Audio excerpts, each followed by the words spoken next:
Welcome back everybody, my name is Nick930 and this is a video review for the new downloadable content for Rainbow Six Siege Blood Orchid.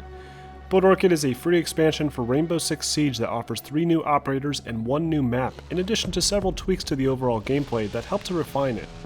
The 3 new operators are currently only available to owners of the Season Pass, but will be made available for all players next Tuesday for 25,000 renown each. So let's take a look at all the cool new stuff and give you a better idea of what to expect with this massive update. First off, we have the new map named Theme Park. Theme Park is an abandoned amusement park in China that's been taken over by criminals and terrorists. Several of the rooms inside this building have been transformed into drug labs and storage facilities, and the rides and games have been overgrown and rusted over. The map appears simple in design, but there's a ton of little rooms and narrow hallways, making it feel almost like a maze in some instances. The front door features a medium-sized atrium with an overlooking balcony and long reception desk. From here you can either head upstairs or follow a winding hallway past a drug lab or a large haunted house section. The haunted house section is very large and confusing and will definitely take some time to learn. The upstairs features some offices and various abandoned gift shops.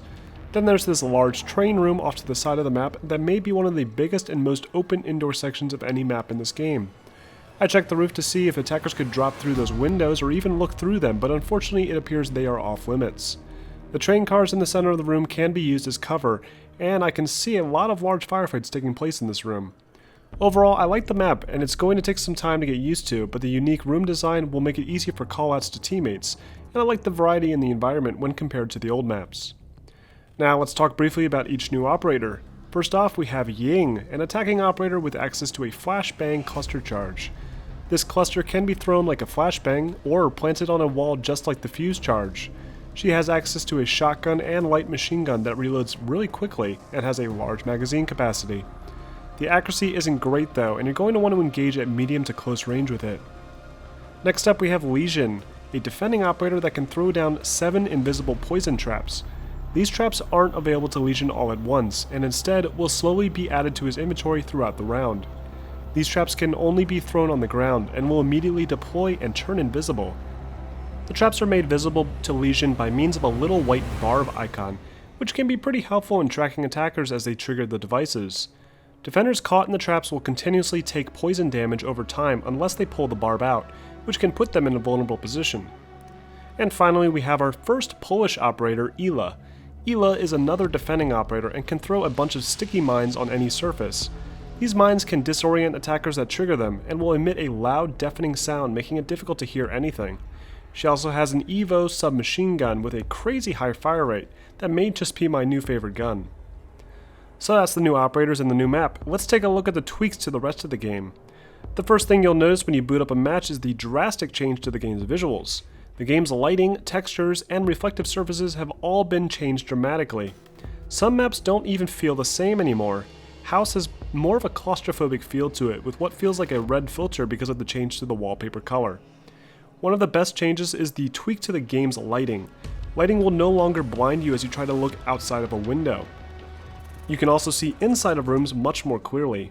The HDR effect has been reduced significantly to benefit the gameplay, and I think it's a long overdue fix. And then there's some other major tweaks to the game's visuals like draw distances and new reflective surfaces on maps like Cafe that look much better. All of the tweaks to textures and the lighting have increased the average performance and arguably have improved the visual quality. But because of this huge overhaul, the download for this update is absolutely massive. There's been some major tweaks to gameplay as well. Smoke grenades are now server-side, meaning all players will see the same exact smoke effect to minimize situations where you can't see through the smoke but the enemy can. The smoke effect is now much larger and there's a huge sphere of dense gray that looks kinda silly, but it will now effectively hide you from the enemy. You can now throw 2 drones at the same time, meaning you can switch back and forth between them and set up your own camera network as an attacker.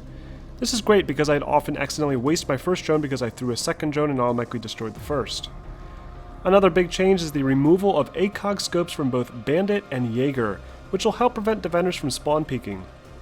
They also removed the red filter that is displayed on the screen when you run outside as a defender, which is an odd change as it makes it easier to see attackers when you run outside to kill them. And finally, the maximum ammo for most operators has been increased by a few magazines, which will encourage people to waste ammo more, I guess. There's a bunch of other changes to the gameplay, and you can read up on them in the patch notes in the description. But overall, the update looks great, and the faster servers, improvements to lighting, tweaks to smoke grenades, and the awesome new operators are all welcome changes to a game that seems to be getting consistently more popular. I hope this review was helpful, and if you want to see more content like this, be sure to like the video and subscribe for more reviews posted every week.